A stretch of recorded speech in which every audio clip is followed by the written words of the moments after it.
Panjang umur dan pemanfaatannya. Umur panjang dan pemanfaatannya secara maksimal. Berikut adalah pembahasan mengenai cara memanfaatkan umur panjang dari perspektif agama Islam dan ekonomi keluarga. Sudut pandang Islam. 1.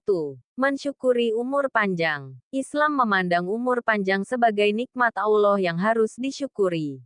Rasulullah bersabda, sebaik-baik manusia adalah yang panjang umurnya dan baik amalnya. Hadis riwayat Tirmidzi. Pemanfaatan umur panjang harus difokuskan pada ibadah, amal kebaikan, dan kebermanfaatan bagi orang lain. 2. Meningkatkan kualitas ibadah. Umur panjang memberikan kesempatan untuk meningkatkan ibadah seperti salat, puasa, dan sedekah. Memanfaatkan waktu untuk memperbanyak zikir, membaca Al-Quran, dan mendekatkan diri kepada Allah. 3. Melanjutkan amal jariyah. Gunakan umur panjang untuk berinvestasi pada amal yang pahalanya terus mengalir, seperti membangun masjid, mendirikan lembaga pendidikan, atau menyebarkan ilmu. Rasulullah bersabda, apabila manusia meninggal dunia, terputuslah amalnya kecuali 3 hal, sedekah jariyah, ilmu yang bermanfaat, dan doa anak yang solih. Hadis riwayat Muslim. 4. Menjadi teladan bagi keluarga. Orang tua dengan umur panjang dapat menjadi teladan bagi anak-anak dan cucu-cucu dalam hal kesabaran, kebijaksanaan, dan pengamalan agama. Sudut pandang ekonomi keluarga. 1. Perencanaan keuangan untuk usia lanjut. Umur panjang memerlukan manajemen keuangan yang bijaksana, tabungan pensiun, investasi jangka panjang, dan pengelolaan aset sangat penting untuk menghindari masalah finansial di masa tua. 2. Membangun generasi mandiri. Fokus pada pendidikan anak-anak agar mereka mandiri secara ekonomi. Ajaran Islam menekankan pentingnya meninggalkan keturunan dalam keadaan tidak bergantung pada orang lain. Rasulullah bersabda, sungguh lebih baik bagi kalian meninggalkan ahli warismu dalam keadaan kaya daripada meninggalkan mereka dalam keadaan miskin meminta-minta kepada orang lain. Hadis riwayat Bukhari. 3. Menyokong amal dan investasi sosial. Umur panjang memungkinkan seseorang untuk berkontribusi lebih banyak dalam kegiatan sosial dan filantropi yang mendukung kesejahteraan keluarga dan masyarakat. Ini juga bisa menjadi bagian dari strategi diversifikasi investasi dengan tujuan dunia dan akhirat. 4. Meminimalkan beban kesehatan. Seiring bertambahnya usia, biaya kesehatan bisa meningkat. Mengadopsi gaya hidup sehat, termasuk pola makan halal dan thayyib, merupakan investasi jangka panjang. Asuransi kesehatan atau dana cadangan khusus untuk biaya medis dapat menjadi solusi yang realistis. Kesimpulan, memanfaatkan umur panjang secara maksimal membutuhkan kombinasi antara pendekatan spiritual dan perencanaan praktis. Dengan senantiasa mendekatkan diri kepada Allah dan menjalankan prinsip ekonomi keluarga yang sehat, seseorang dapat menjalani usia panjang dengan berkah, manfaat, dan kebahagiaan. Ancaman dan hukuman bagi orang yang tidak menjalankan perintah agama. Dalam Islam, tidak menjalankan perintah agama dapat mendatangkan ancaman dan hukuman baik di dunia maupun di akhirat. Berikut adalah penjelasannya. 1. Ancaman dan hukuman di dunia. 1. Kehilangan berkah dalam hidup.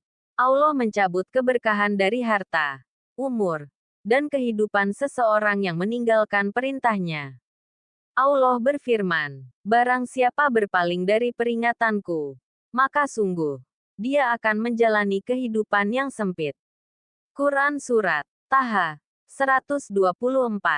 Allah Subhanahu wa Ta'ala berfirman, dan barang siapa berpaling dari peringatanku, maka sungguh, dia akan menjalani kehidupan yang sempit, dan kami akan mengumpulkannya pada hari kiamat dalam keadaan buta.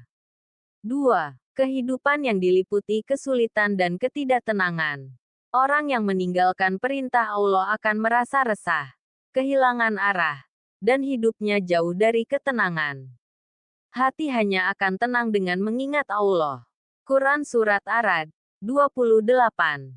Allazina amanu wa tatmainu qulubuhum bizikrillah. Ala bizikrillahi tatmainul qulub. Yaitu orang-orang yang beriman dan hati mereka menjadi tenteram dengan mengingat Allah. Ingatlah, hanya dengan mengingat Allah hati menjadi tenteram. Tafsir, mereka yang mendapat petunjuk adalah orang-orang yang beriman kepada Allah dan Rasul-Nya. Dan hati mereka menjadi tenang dan tenteram dengan banyak mengingat Allah. Ingatlah, bahwa hanya dengan banyak mengingat Allah hati menjadi tenteram. Dalam ayat ini, Allah menjelaskan orang-orang yang mendapat tuntunannya, yaitu orang-orang beriman dan hatinya menjadi tenteram karena selalu mengingat Allah. Dengan mengingat Allah, hati menjadi tenteram dan jiwa menjadi tenang. Tidak merasa gelisah, takut, ataupun khawatir. Mereka melakukan hal-hal yang baik, dan merasa bahagia dengan kebajikan yang dilakukannya.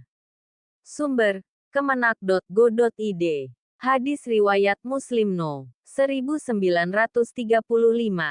3. Bencana dan musibah meninggalkan perintah Allah dapat mengundang musibah dan azab di dunia.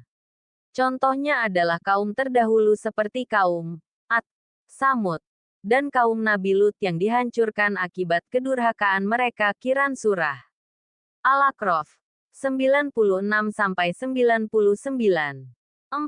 Kehilangan identitas dan kehormatan. Seseorang yang tidak taat kepada Allah bisa kehilangan martabatnya di mata manusia. Rasulullah bersabda, barang siapa yang tidak peduli dengan agama, maka Allah juga tidak akan peduli dengannya. Hadis riwayat Ahmad. 2. Ancaman dan hukuman di akhirat. 1. Masuk neraka. Tidak menjalankan perintah agama merupakan dosa besar yang bisa menyebabkan seseorang masuk neraka. Allah berfirman, maka barang siapa mengerjakan keburukan seberat zarah, niscaya dia akan melihat balasannya. Qs. Az-Zalzalah 8. Allah Subhanahu wa Ta'ala berfirman, dan barang siapa mengerjakan kejahatan seberat zarah, niscaya dia akan melihat balasannya. Orang yang meninggalkan salat, tidak berpuasa, atau tidak membayar zakat diancam dengan azab neraka. Seperti disebutkan dalam Quran Surat Al-Mudaththir 42-43. Qalu lam naku minal musallin. Mereka menjawab, dahulu kami tidak termasuk orang-orang yang melaksanakan salat. 43-44. Ayat-ayat di atas adalah jawaban para pendurhaka atas pertanyaan penghuni surga yang dikemukakan dalam ayat yang lalu. Mereka menjawab untuk menjelaskan mengapa mereka masuk neraka sakar. Dahulu kami tidak termasuk orang-orang yang melaksanakan salat, dan kami juga tidak memberi makan orang miskin. 43-44. Ayat-ayat di atas adalah jawaban para pendurhaka atas pertanyaan penghuni surga yang dikemukakan dalam ayat yang lalu. Mereka menjawab untuk menjelaskan mengapa mereka masuk neraka sakar. Dahulu kami tidak termasuk orang-orang yang melaksanakan salat, dan kami juga tidak memberi makan orang miskin. Ayat ini menjelaskan bahwa golongan kanan berada dalam kamar surga yang penuh kenikmatan, sementara golongan yang berdosa bergelimang dalam azab neraka. Namun demikian, mereka saling dapat bertanya, kenapa engkau sampai dimasukkan ke dalam neraka itu? Mereka menjawab dengan jujur dan terus terang bahwa mereka tidak mengerjakan salat di atas dunia dahulu. Berbeda dengan orang-orang mukmin yang tetap melaksanakan salat. Sebab waktu itu mereka tidak yakin sedikit pun bahwa hal itu memang sebenarnya diperintahkan Allah. Sumber, kemenak.go.id. Hadits pilihan, dari Abdullah bin Mas'ud. Dia berkata, saya bertanya kepada Rasulullah Shallallahu Alaihi Wasallam, amalah apakah yang paling utama? Beliau menjawab, salat pada waktunya. Aku bertanya lagi, kemudian apa lagi? Beliau menjawab, berbakti kepada kedua orang tua. Aku bertanya lagi, kemudian apa lagi? Beliau menjawab, berjuang pada jalan Allah. Kemudian aku tidak menambah pertanyaan lagi karena menjaga perasaan beliau. Hadis riwayat Bukhari nomor 5513. 2. Penyesalan yang tiada akhir. Orang yang lalai dari perintah Allah akan merasakan penyesalan besar pada hari kiamat. Ah, sekiranya aku dahulu mengerjakan kebajikan untuk hidupku ini. Quran Surah Al-Fajr 24. Allah Subhanahu wa Ta'ala berfirman. Dia berkata, alangkah baiknya sekiranya dahulu aku mengerjakan kebajikan untuk hidupku ini. 3. Kehilangan rahmat dan ridha Allah. Seseorang yang durhaka kepada Allah akan kehilangan rahmatnya di akhirat. Tanpa rahmat Allah, seseorang tidak akan masuk surga. Sebagaimana sabda Rasulullah. Tidak ada seorang pun yang masuk surga dengan amalnya, kecuali karena rahmat Allah. Hari, Bukhari dan Muslim. 4. Hukuman yang kekal. Orang yang mengingkari Allah dan Rasul-Nya akan kekal di neraka. Sesungguhnya orang-orang kafir dan mendustakan ayat-ayat Kami. Mereka itu penghuni neraka. Mereka kekal di dalamnya.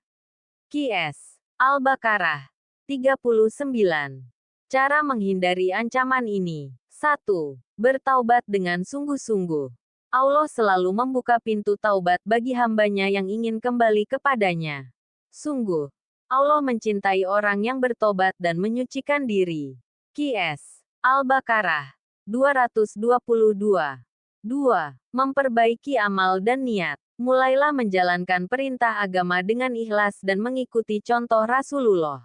3. Mendekatkan diri kepada Allah dengan mendirikan salat, membaca Al-Quran, dan beramal saleh. Seseorang bisa terhindar dari azab dunia dan akhirat. Kesimpulan, Islam memberikan peringatan yang jelas tentang konsekuensi meninggalkan perintah agama, baik di dunia maupun di akhirat. Ancaman ini bukan untuk menakut-nakuti, tetapi sebagai motivasi agar manusia senantiasa taat kepada Allah. Karena itu, penting untuk selalu menjalankan perintahnya, memohon ampunan, dan memperbaiki diri agar meraih kebahagiaan di